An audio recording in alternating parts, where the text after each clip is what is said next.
ఈ బడుగు బలహీన వర్గాల వారు, దళిత వర్గాల వారిని కేవలం ఓటు బ్యాంకుగా మాత్రమే చూసే పరిస్థితి. ఏ విధంగా వారికి గాలం వేయాలని పదాలు వాడుతూ, ఏ విధంగా కులాల సమీకరణ చేయాలి, ఏ విధంగా పొత్తులు పెట్టుకోవాలి, ఈ ఆలోచనతోటి గత పాలకులు పరిపాలన చేసినటువంటి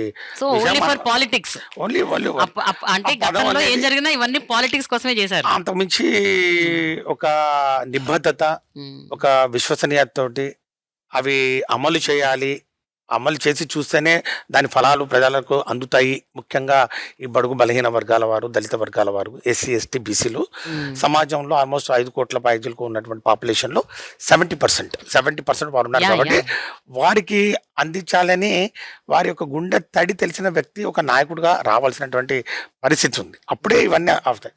అలాంటి నాయకుడు ఇప్పుడు వచ్చాడు.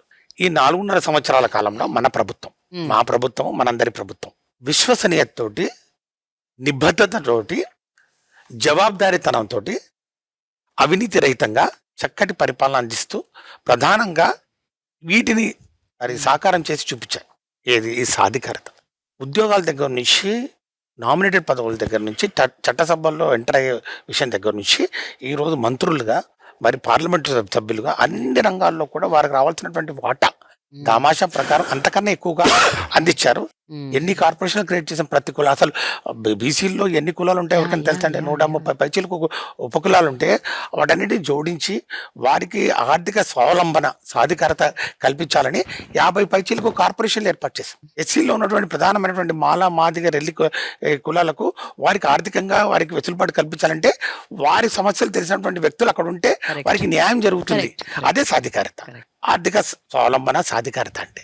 ఇంకా విద్యాపరంగా బహుశా ఈ దేశానికే ఆంధ్రప్రదేశ్ సంస్కరణలో కానివ్వండి, ఈ యొక్క కార్యక్రమాల్లో కానివ్వండి, వృద్ధి రేట్లో కానివ్వండి, బడ్జెట్ కేటాయింపుల్లో కానివ్వండి, విద్యాపరంగా నంబర్ 1 స్థానంలో నిలబడిందని చెప్పడంలో ఏమాత్రం అతిశక్తి కాదు. మేము కాదు చెప్పేది, నీతి ఆయోగ్ రిపోర్ట్స్ చూస్తే తెలుసు. ఈ సందర్భంగా ఒక మాట చెప్పాలి సార్. జనరల్ గా ప్రతి రాష్ట్రం బడ్జెట్ కేటాయింపులు వచ్చేసరికి విద్య ఎప్పుడు లాస్ట్ లో ఉంటది.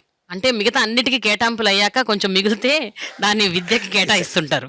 That is what is the general scenario. కానీ ఇక్కడ కొంచెం డిఫరెంట్ ఉన్నట్టు. ఎందుకంటే గత పాలకులు ముఖ్యంగా ప్రాథమిక, మాధ్యమిక విద్యల్లో వాళ్ళకు 16 to 17 years ఉన్న వరకే వాళ్ళకు ఓట్లు లేవు కదండి. కాబట్టి ఓట్లు లేవు కాబట్టి వాళ్ళకి చేసిన ఉపయోగం లేదు కాబట్టి ఒక ఆలోచన. కానీ వాళ్ళ తల్లిదండ్రులు ఓట్లేస్తారు కదండి. అది మర్చిపోయారు వాళ్ళు, అది మర్చిపోయారు. కానీ జగన్ యొక్క ఆలోచన విధానం ఏంటంటే పేదరికం విద్యకు అడ్డు కాకూడదు. ఇది ఫిలాసఫీ, మా ప్రభుత్వం యొక్క ఫిలాసఫీ. పేదరికం విద్యకు అడ్డు కాకూడదు. జగనన్న ఇంకొక 2 స్టెప్పులు ముందుకెళ్ళి ఈ విద్య మీద పెట్టే ఖర్చు అది భావి తరాల యొక్క భవిష్యత్తుకు పెట్టుబడి. రెండో అంశం, ముఖ్యంగా భవిష్యత్తు తరాలకు నేను ఇచ్చే ఆస్తి విద్య మాత్రమే అనే ఒక కాన్సెప్ట్. ఇది బేసిక్ కాన్సెప్ట్. ఇది సాధికారత కాదా అని చెప్పి నేను అడుగుతాను. ముఖ్యమంత్రి గారి ఒక చరిత్రాత్మకమైనటువంటి ఒక ఉపన్యాసం నిన్న బాబాసాహెబ్ బిఆర్ అంబేద్కర్ గారి మహాప్రతిమ ఆయన అమృత హస్తాల మీదుగా ప్రారంభిస్తున్న సమయంలో ఆయన ఇచ్చినటువంటి ఒక స్పీచ్ నిజంగా అందరికీ ఒక మోటివేషన్. ఎందుకంటే ఈ అంటరాని కోసం ఎవరైతే బాబాసాహెబ్ బిఆర్ అంబేద్కర్ గారు పోరాటం చేశారో ఈ రోజు కూడా కొన్ని పార్టీలు, ఈ యొక్క పెత్తందారులు వాళ్ళ యొక్క ఆలోచన విధానంలో అంటరానితనం ఉంది. అలాంటి అంటరానితనం ఆలోచనలతో ఈరోజు తెలుగు భాష మరి దాని యొక్క ప్రాధాన్యత తగ్గుతుంది. తెలుగు భాషను కాపాడాలని చెప్పి ఒక ఇంగ్లీష్ భాషకు వ్యతిరేకంగా, ఇంగ్లీష్ మీడియం స్కూల్స్ వ్యతిరేకంగా వీరు ఉద్యమం చేస్తూ ఉంటే నేను ఒకటే అడుగుతా ఉన్నాను, మరి తెలుగు భాష గురించి, తెలుగు భాష యొక్క ప్రశస్తాన్ని లేకపోతే ఒక దాని యొక్క గౌరవాన్ని కాపాడే బాధ్యత దళితులు, బడుగు బలహీన వర్గాల వారిదేనా? అగ్రవర్ణాల పిల్లలు అందరూ ఇంగ్లీష్ మీడియం స్కూల్స్, కాన్వెంట్స్, మరి కార్పొరేట్ స్కూల్లో చదవచ్చు. కానీ మరి ప్రభుత్వ పాఠశాలలో ఇంగ్లీష్ మీడియం చదువుతుంటే దానికి అడ్డంగా తగ్గుతూ ఉన్నారు కదా.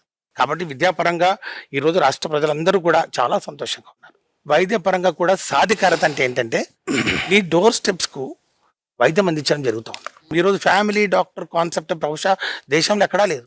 ఫ్యామిలీ డాక్టర్, మనం కానీ ఫ్యామిలీ డాక్టర్ ఉండాలంటే ఉన్నత వర్గాల వారు, వాళ్ళంటే ఎవరికి ఏ జబ్బు వస్తుంది, ఎవరికి ఏది హెరిడిటరీ ప్రాబ్లమ్స్ ఏమున్నాయి, లేకపోతే వాళ్ళ ఇంట్లో ఏది తరచుగా వచ్చే వ్యాధులు ఏంటి, ఇవన్నీ ఒక ఫ్యామిలీ డాక్టర్ పెట్టుకున్న ఒక పెద్ద ఒక గొప్ప వాళ్ళకి వచ్చినటువంటి కాన్సెప్ట్, వాళ్ళకున్న ఒక వ్యవస్థ అది.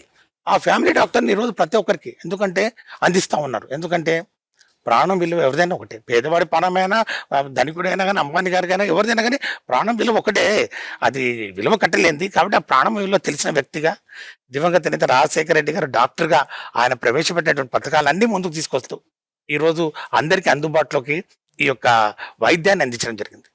ఉదాహరణకు మారుమూల మరి ప్రాంతమైనటువంటి పశ్చిమ ప్రకాశం, అక్కడ చెంచులు ఎక్కువ ఉంటారు. ఆ ప్రాంతాల్లో ఒక మల్టీ స్పెషాలిటీ హాస్పిటల్ నిర్మించడం జరిగింది. ఆ ప్రాంతంలో డాక్టర్ల కొరత ఉంది, డాక్టర్లు రారు. మరి డాక్టర్లు ఎవరు వచ్చిన అక్కడ డాక్టర్లు రారు. మరి ఎట్లా వాళ్ళని ఏదో ఇన్సెంటివ్స్ ఇచ్చినా కూడా డాక్టర్లు తయారు చేసే మెడికల్ కాలేజీ పశ్చిమ ప్రకాశానికి శాంక్షన్ చేశారంటే ఎంత జాగ్రత్తగా ఆయన ఆలోచన చేశారో ఒకసారి గమనించి. ఇక అవకాశాలు మీరు చూశారు.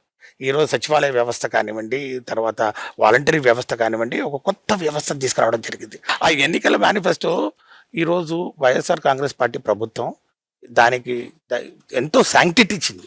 అంటే అది ఎంతో it's secret document.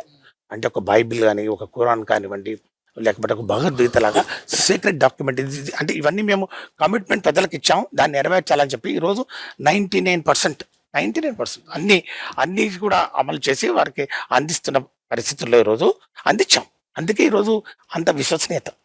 Babasaheb BR Ambedkar గారు ఒక దళితులకే కాదు, ఈ జాతి సంపద ఇలాంటి నాయకులు అని చెప్పేసి బాబాసాహెబ్ బిఆర్ అంబేద్కర్ గారిని మరి ఈరోజు మా అందరం కూడా తలెత్తుకునే విధంగా ఆయన యొక్క విగ్రహావిష్కరణాన్ని ఈరోజు ఇక్కడ జరిపించడం ద్వారా ఈ యొక్క రాష్ట్ర ప్రభుత్వం యొక్క ఆలోచన విధానాన్ని, భావజాలాన్ని చాలా స్పష్టంగా ఈ రాష్ట్ర ప్రజలను అర్థం చేసుకున్నారని చెప్పి నేను భావిస్తూ, ఈ 4 సంవత్సరాల కాలంలో ఒక విశ్వసనీయత, ఒక నమ్మకానికి ఈరోజు కేర్ ఆఫ్ అడ్రస్గా జగన్మోహన్ రెడ్డి గారు నిలిచారని చెప్పడంలో ఏమాత్రం అతిశయోక్తి కాదు. రాబోయే రోజుల్లో కూడా ఆయననే ఉంటే మా పిల్లలు మా తలరాతలు మారుతాయని చెప్పి అందరూ ఎదురు చూస్తారు. Okay, Subscribe to Social TV Telugu for more videos. Hit the bell icon for faster updates.